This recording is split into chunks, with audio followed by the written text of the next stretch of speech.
Wah, banyak betul soalan dan semuanya susah, David. Pertama sekali, saya merujuk kepada apa yang Owen baru saja laporkan, yang benar-benar berita tergempar saya serahkan. Dan bukannya saya tahu apa-apa, tetapi saya anggap Israel sangat tidak berpuas hati dengan pengumuman ini. Dan saya akan hairan jika Israel bersetuju dengan apa yang Trump baru saja umumkan. Sekarang saya anggap Israel terpaksa bersetuju kerana hubungan rapuh antara Trump dan Netanyahu. Tetapi sudah tentu ini adalah sesuatu yang Netanyahu tidak gembira dari perspektif beliau. Dan mungkin bagi ramai rakyat Israel yang lain untuk melanjutkan perang dan cuba mencapai kemenangan mutlak seperti yang Netanyahu takrifkan di semua medan termasuk Iran untuk menetapkan syarat bagi menjatuhkan rejim tersebut. Semua perkara itu tidak tercapai dan jika perjanjian akan ditandatangani dengan Iran, kemungkinan besar ia tidak akan pernah tercapai. Dan tidak dinafikan, seperti yang Anda sebutkan, ini adalah berita besar. Maksud saya, mana-mana laporan yang dikeluarkan mengenai perkara-perkara utama dalam perjanjian ini memang sangat jauh daripada pendirian Israel dalam isu-isu ini.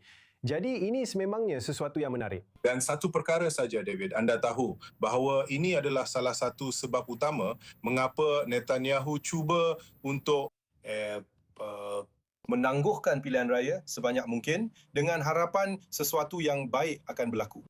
Namun ia bukan, anda tahu, ia bukan muktamad. Tetapi seperti yang kita bincangkan sekarang, ini adalah sesuatu yang Netanyahu tidak akan gembira mengenainya.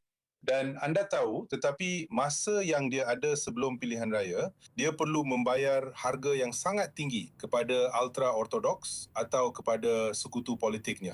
Jadi saya rasa dalam kedua-dua perkara ini, gabungan itu sedang semakin lemah. Lihat, mengenai protes-protes ini dan pertunjukan politik yang kita lihat sekali lagi ketika kita bercakap di jalanan di sini. Lihat, adakah Perdana Menteri Netanyahu pada peringkat ini, anda tahu, berasa takut? Adakah beliau bersembunyi di bawah selimut pada dasarnya semasa aksi hodoh oleh rakan-rakan politiknya yang menentang penyertaan nasional? Maksud saya, bolehkah ini menjadi punca kejatuhannya? Seperti yang saya sebutkan, ini mungkin akan menjadi isu paling hangat dalam pilihan raya ini. Ya, pertama sekali dia tiada pilihan. Tetapi dia perlu mengekalkan bloknya dan blok itu telah berkhidmat untuknya selama bertahun-tahun sejak 2015.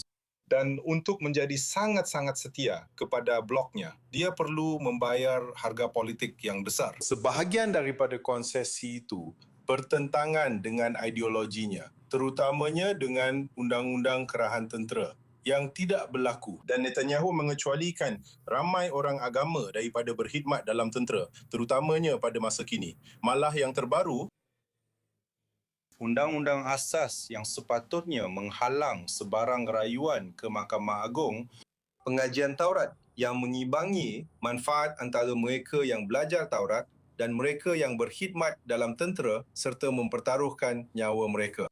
Ini adalah sesuatu yang Netanyahu, ia bertentangan dengan ideologinya. Tetapi ini adalah situasi yang janggal di mana Netanyahu mengetuai parti agama. Jadi dia yang menanggung akibatnya. Dan Putlich Tzahal, Barisan Zionis, merekalah yang benar-benar memikul beban dalam berkhidmat dalam tentera. Dia mengorbankan ideologinya kerana dia bergantung kepada Netanyahu untuk dipilih semula. Kerana menurut tinjauan, dia hampir tidak, jika ada pun, melepasi ambang minimum. Dan Netanyahu dalam pilihan raya lepas telah membantunya. Jadi dia sedang membayar harganya. Jadi ini adalah situasi yang sangat janggal dan seperti yang anda sebutkan, ini akan menjadi elemen besar dalam pilihan raya akan datang.